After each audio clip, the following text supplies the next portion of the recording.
بسم اللہ الرحمن الرحیم۔ السلام علیکم ناظرین، حاضر خدمت ہے آپ کا میزبان عبدالقدوس راولپنڈی اسلام آباد کی تازہ ترین اپڈیٹس کے ساتھ۔ ناظرین، پاکستان نیوی کے ایک سابق آفیسر نے دعویٰ کیا ہے کہ امریکہ سے راولپنڈی میں عمران خان کی رہائی اور نئے عام انتخابات کے حوالے سے پیغام پہنچ چکا ہے۔ یہ پیغام کب آیا اور اس پیغام کے بعد GHQ میں کیا چل رہا ہے، اس کی انہوں نے انتہائی چونکا دینے والی تفصیلات پیش کی ہیں۔ ناظرین، انہوں نے کہا ہے کہ وزیر اعظم شہباز شریف 23 مارچ کی فوجی پریڈ کی سلامی نہیں لے سکیں گے۔ بڑی خبر ناظرین ہم آپ کے ساتھ شیئر کر رہے ہیں کہ ایک سابق نیوی افیسر جن کا تعلق کچھ خاص اداروں سے رہا ہے، یہ تفصیل بھی آج کی اسی ویڈیو میں ہم آپ کو بیان کریں گے۔ انہوں نے یہ دعویٰ کیا ہے کہ وزیر اعظم شہباز شریف 23 مارچ کی فوجی پریڈ کی سلامی نہیں لے سکیں گے۔ اس بار پریڈ کی سلامی کون لے گا؟ اس حوالے سے کچھ دیگر ذرائع نے ہماری 2 ماہ پہلے کی خبر کی تصدیق کر دی ہے، جو لاہور کی بزرگ روحانی شخصیت حضرت بابا جی داتا دربار والوں کے حوالے سے ہم آپ کی خدمت میں بہت پہلے پیش کر چکے ہیں۔ اس نیوی آفیسر کا نام کیا ہے اور انہوں نے طاقتور حلقوں کے ایلچی کی حیثیت سے رات کے وقت عمران خان کے پاس جانے والی ایک اہم شخصیت کی ایمان افروز گفتگو بھی شیئر کی ہے اپنے تازہ ترین انٹرویو میں، جس میں بتایا گیا کہ جیل کی کال کوٹھڑی میں نماز عشاء کی ادائیگی کے دوران انہوں نے عمران خان کے چہرے پر کیسا نور اور سکون و اطمینان دیکھا، اور خان کا سجدہ اتنا طویل تھا کہ خود انہیں بھی حیرت ہوئی کہ جو ایلچی بن کر گئے تھے کہ یہ اللہ کا بندہ جیل میں بیٹھا کس طرح رب تعالیٰ سے تعلق جوڑے ہوئے ہے۔ اس گفتگو کے دوران ناظرین، سابق نیوی آفیسر نے نون لیگ میڈیا سیل والوں کی طرف سے عمران خان کو کوکین خان کہنے اور نشہ کرنے کے حوالے سے جھوٹے اور غلیظ پروپیگنڈے کا پردہ بھی چاک کیا اور ایسی گفتگو کی اور دلچسپ اور مدلل باتیں کی کہ جسے سن کر آپ بھی اشش کر اٹھیں گے۔ ان آفیسر کا نام کیا ہے اور اگلے چند ہفتوں کے حوالے سے انہوں نے ملک کی سیاست کے بالکل ہی بدل جانے کے حوالے سے انہوں نے راولپنڈی کے طاقتور حلقوں کی پینٹاگون سے وائٹ ہاؤس تک جو پیغام رسانی ہو رہی ہے، اس کی خاصی چونکا دینے والی تفصیلات شیئر کی ہیں اور دعویٰ کیا ہے کہ پاکستان میں حکومت کی تبدیلی اب سالوں یا مہینوں نہیں بلکہ چند ہفتوں کی بات رہ گئی ہے۔ ناظرین، ان سابق نیوی آفیسر کا نام احمد جواد ہے اور پورے ملک کے بڑے بڑے یوٹیوبرز اور اینکرز اندر کی خبریں لینے کے لیے ان سے رابطے میں رہتے ہیں، کیونکہ ذرائع کا دعویٰ ہے کہ انہوں نے اپنی زیادہ تر جو سروس ہے وہ سیکرٹ سروس یعنی انٹیلیجنس اداروں میں گزاری ہے، اور اس وجہ سے ان کے انڈر ورلڈ سے لے کر انٹیلیجنس اداروں تک ذاتی رابطے کئی اشروں پر محیط ہیں۔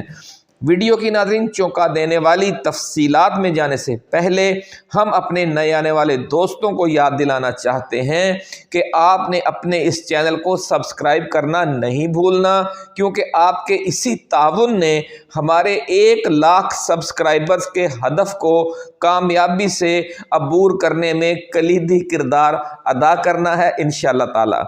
قطرے قطرے سے ناظرین دریا بنتا ہے اور ایک ایک ووٹ سے بھاری مینڈیٹ تشکیل پاتا ہے، اس لیے آپ اپنی ایک سبسکرپشن کو کم اہم نہ سمجھا کریں، اور اگر ابھی تک آپ نے چینل کو سبسکرائب نہیں کیا تو فوراً سبسکرائب بھی کریں اور گھنٹی کا نشان بھی دبا دیں تاکہ ہماری نئی آنے والی ایسی ہی ایکسکلوسیو اور ریسرچ بیسڈ ویڈیوز آپ کو باقاعدگی سے ملتی رہیں اور کوئی اہم ویڈیو آپ کی نظروں میں آنے سے رہ نہ جائے۔ ناظرین، جیسا کہ ہم نے عرض کیا کہ سابق نیوی آفیسر احمد جواد صاحب نے اپنی زندگی کا بڑا حصہ